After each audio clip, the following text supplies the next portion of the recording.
আসসালামু আলাইকুম বন্ধুরা, সবাইকে শুভেচ্ছা। আসলে ট্রাভেল ব্লগ করি এবং মেডিকেল ট্যুরিজম উপরে ব্লগ করছি, সে কারণে আপনাদেরকে দেখে দিচ্ছি আজকে আপনারা সুকুম্বিত নানা বিটিএস স্টেশন থেকে কিভাবে একা বা দুইজন বা ফ্যামিলি সহকারে আপনারা পাতায়া যাবেন।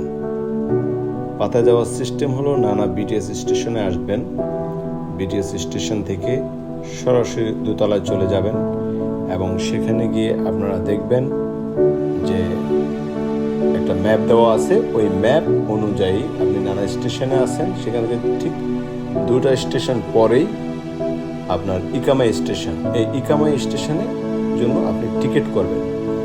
আর ইকামাই স্টেশনের টিকিট করতে আপনার কাছ থেকে মাত্র 25 বাত নেওয়া হবে। 25 বাত দিয়ে আপনি টিকিট করে চলে যাবেন দ্বিতীয় তলায়। ঠিক বাংলাদেশের সিস্টেমেই এখানে দ্বিতীয় তলায় চলে গিয়ে আপনি ট্রেনের অপেক্ষায় থাকবেন। অবশ্য বলে রাখা ভালো, এই নানা স্টেশনে থাকতে থাকতে আপনি সবসময় একটা কথা মনে রাখবেন, বোল্ট একটা অ্যাপস আছে গাড়ির, ওই অ্যাপসটা আপনার মোবাইলে নামিয়ে রাখবেন, কারণ বোল্ট দিয়ে আপনি সব জায়গায় ট্যাক্সি ভাড়া নিয়ে যেতে পারেন। তো নানা স্টেশন থেকে আমরা চলে যাব আমাদের কাঙ্ক্ষিত ঠিকানায়। আর কাঙ্ক্ষিত ঠিকানা যাওয়ার জন্য আমাদের ট্রেন চলে আসছে। তো আমাদের দেশের সিস্টেমে এখানে দরজা খুলে যাবে এবং আমরা ভিতরে প্রবেশ করব। তো বলে রাখা ভালো, আপনি ঠিক পরপর 2টি স্টেশন পাড়ি দিবেন, সেটা হলো আশোক, প্রম্পং এবং নেক্সট গিয়ে নামবেন ইকামাইতে। ইকামাই যখন চলে আসবে আপনি ইকামাইতে নেমে যাবেন।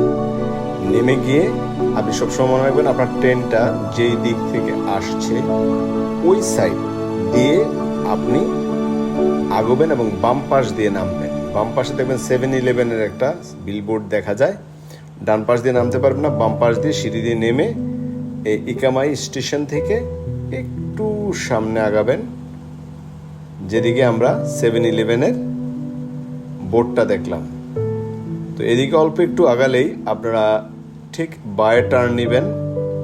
আর বায়ে টার্ন নিলেই আপনারা দেখতে পারবেন যে ইকামাই বাস স্টেশন। এখান থেকে সারা দেশে বাস যাতায়াত করে। তো সরাসরি আমরা চলে যাব যেই টার্মিনাল, যে কাউন্টার থেকে আমরা পাতায়ার টিকিট করব। এই যে বড় করে লেখা আছে পাতায়া, এখান থেকে টিকিট করব। 131 থাই বাত নিবে এবং এটা 5:30-এ ছাড়বে, টাইম দেওয়া থাকে। সিট নাম্বার সহকারে গাড়ির নাম্বারটা দেখে নেবেন, মিলিয়ে নেবেন। 48-38 গাড়ির নাম্বার। তো আমরা সামনে আগাবো এবং এগুলোই ডান দিয়ে আমরা বের হয়ে যাব এবং ঠিক সম্মুখে যে বাসটা দেখতে পাচ্ছেন, এই কালারের এই বাসগুলো মূলত পাতায়াতে যায়। তো একটু ওয়েট করবেন, কারণ এখানে ওয়েট করার জন্য বসার জায়গা আছে, বসবেন। তো আমাদের সময় হয়ে গিয়েছে, তো আমরা এখন বাস ইন করব এবং আপনার কাছে লাগেজ থাকলে সেটা বুকিংয়ে দিয়ে দিবেন। আর মনোরম পরিবেশ আপনি চতুর্দিকে দেখতে দেখতে যাবেন।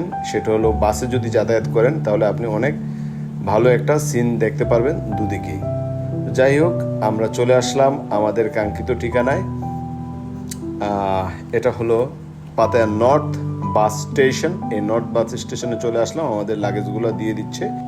লাগেজ সংগ্রহ করার পর আমরা সামনে এগোতে পারি যদি সিঙ্গেল থাকেন বা 2-3 জন থাকে। বাংলাদেশ পুলিশের যে ভ্যান গাড়ি আছে, ওইটার মতো গাড়ি আছে এখানে। এরা এগুলাতে করে ক্লায়েন্টদেরকে নিয়ে যায় ঠিক পাতায়া বিচ রোডে। তো আপনারা সেভাবে যেতে পারেন, অথবা আপনারা বোল্টের মাধ্যমে আপনারা আপনাদের গন্তব্যে যেতে পারেন। বোল্টের মাধ্যমে গাড়ি ডেকে অবশ্যই আপনারা গন্তব্যে যাবেন এবং আপনারা সব কিছুর সাথে নিয়েছেন কিনা সেটা খেয়াল করবেন। তো যেহেতু আমার গাড়ি চলে আসছে, একটু সামনে আছে গাড়িটা, আমি একটু সামনে এগিয়ে যাচ্ছি এবং সেখান থেকে আমি আমার গাড়িটাকে বোল্টের মাধ্যমে যেহেতু ভাড়া করেছি কনফার্ম করে আমি গাড়িতে উঠছি। তো সবাইকে ধন্যবাদ ভিডিও দেখার জন্য। যদি কারো উপকারে আসে অবশ্যই আপনারা আমাদেরকে জানাবেন। আর যারা থাইল্যান্ড ভ্রমণ করবেন যে কোনো ব্যাপারে অবশ্যই আমাদেরকে জানাবেন। আর এই অ্যাপসে দেখিয়ে দিলাম কতটুকু দূরত্ব, আমাদের এটা ঠিকানা এবং এটা আমার নাম্বার দেওয়া আছে। যদি কারো কখনো প্রয়োজন পড়ে অবশ্যই আমার সঙ্গে যোগাযোগ করবেন। সবাইকে ধন্যবাদ, লাইক শেয়ার কমেন্টস করবেন। আল্লাহ হাফেজ।